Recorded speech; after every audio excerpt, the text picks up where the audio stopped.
Bem, pessoal, no vídeo de hoje eu vou te mostrar como você pode desenvolver a habilidade de ler inglês sem precisar de nenhum dicionário. E não importa que você esteja estudando inglês há algum tempo, o que eu vou mostrar aqui também serve para você. Deixa de enrolação e vamos lá. Se você está cansado de ir lá no dicionário procurar significado de palavras, saiba que isso é resultado de duas coisas: ou um método ruim, ou você não estudou o tempo suficiente para que esse problema não aconteça.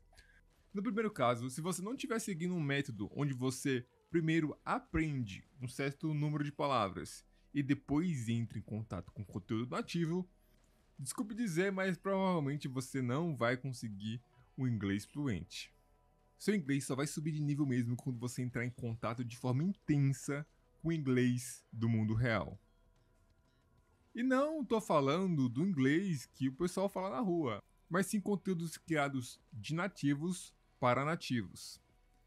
Eu sei, você falou um monte de coisa aí, mas como é que eu começo a estudando aí de forma que realmente funciona? Primeiro, você vai ter que criar uma base na gramática, né? Sem isso, não tem como você começar a aprender as palavras, né? Essa base gramatical não é mais de 40 tópicos, né? Então, se você procurar 40 tópicos diferentes em inglês, provavelmente você vai entender a gramática do inglês num nível aí razoável. Segundo, você precisa desenvolver um vocabulário base. O ideal seria você aprender as palavras mais frequentes, mas eu sei que isso é um material um pouco difícil de conseguir, então vamos vencer essa dificuldade com números. Eu diria que se você aprender mais ou menos de 2 a 4 mil palavras, você já vai estar pronto aí para poder entrar em contato com o inglês nativo. Se a gente pegar metade do caminho aí, que seria 3 mil, estudando 10 palavras por dia, a gente consegue aprender aí em mais ou menos um ano. E para aprender essa quantidade de palavras, a gente pode usar um programinha chamado Anki. Se você não conhece ele, ele é um programa com cartões com frente e verso. Na frente, o que você quer aprender, né? No nosso caso, a gente coloca frases em inglês, né? Com as palavras que a gente quer aprender. E no verso, a gente coloca tudo aquilo que a gente não sabe sobre essa frase ainda. Por exemplo, tradução, pontos gramaticais, ou até mesmo a tradução completa da frase, né? É basicamente isso. Você vê a frente e tenta supor que vai estar atrás. É bem simples, né? Tem um vídeo aqui no canal que eu explico com mais detalhe como fazer isso. Depois de você criar essa base de vocabulário, agora é a hora de realmente aprender inglês. E como é que você vai fazer isso? Eu recomendo que você primeiro procure um assunto, né, que você goste, né, e procure textos em inglês sobre aquele assunto e dê uma lida. E tem duas formas de você ler esse material. Primeiro, você deve extrair 10 palavras novas dentro dessas frases, né, para estudar. Porque vamos dizer assim, se é um conteúdo que você gosta, então provavelmente é um conteúdo que você tem mais contato. E a segunda forma de leitura é para você fazer a conexão das 3 mil palavras que você aprendeu com esse texto em inglês. Você está liberado aí procurar algumas palavras no dicionário, mas vai por mim, tente evitar isso o máximo possível. O seu foco não deve ser saber a tradução de cada palavrinha do texto, mas sim tentar entender o sentido geral de cada frase. Isso porque praticar essa capacidade eu diria que é uma das coisas mais importantes que você pode fazer quando estiver estudando um idioma inglês. Eu não estou falando isso sem base nenhuma, né? Tipo, eu achei que é isso e é isso. Eu sigo uma teoria desde que eu descobri que ela existe, que é a teoria linguística do Stephen Carlson, né? Ele fez uma pesquisa muito interessante e no final dos seus estudos ele concluiu que o ser humano, né, seja bebê, criança, adolescente, adulto, só desenvolve a fluência no idioma de uma forma, focando em entender mensagens.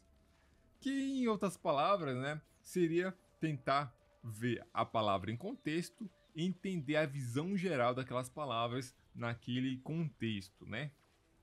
Que de outro jeito é observar como as palavras se comportam em um contexto específico e a partir desse contexto você supor o significado delas. Dito isso, já que contexto é muito importante, existem dois materiais nativos muito bons para a gente estudar inglês dentro de contexto. O primeiro são jogos, mas não qualquer tipo de jogo, eu não estou falando aqui de paciência, mas sim aqueles jogos que tem muito diálogo, onde você consegue controlar ali quando vai aparecer a próxima fala. E esse tipo de mídia é muito bom, porque as palavras, vamos dizer assim, além de estar no contexto daquele diálogo, eles estão num contexto maior, que é o próprio jogo. Isso facilita demais a treinar a capacidade de compreender as frases. Outro material muito bom para aumentar a velocidade de leitura e mesmo assim te entrega um pouco de contexto são vídeos com história legendada. Ou seja, filmes, séries ou até mesmo animes aí se você aguentar a dublagem em inglês.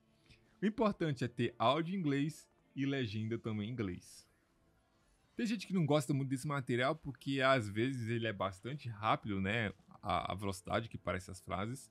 Mas afirmo para você que se você sentir que você já consegue, vai fundo, porque isso não vai apenas aumentar sua velocidade de leitura, mas também a velocidade que você consegue deduzir a mensagem geral das frases. Só um aviso muito importante. De forma alguma caia na tentação de colocar a legenda em português. Isso não vai te ajudar a aprender inglês, porque você vai focar, né? Focar somente no texto em português e vai perder totalmente o som do inglês que está acontecendo ali. E uma última coisa que eu queria dizer para você. Ler corretamente inglês é uma capacidade que deve ser treinada intensamente, mas apenas se você já tiver os pré-requisitos para isso. Não adianta tentar correr 10 km se você não aguenta nem correr 2. Procure identificar em qual etapa do aprendizado você tá, né? E foque naquilo para poder passar para a próxima etapa.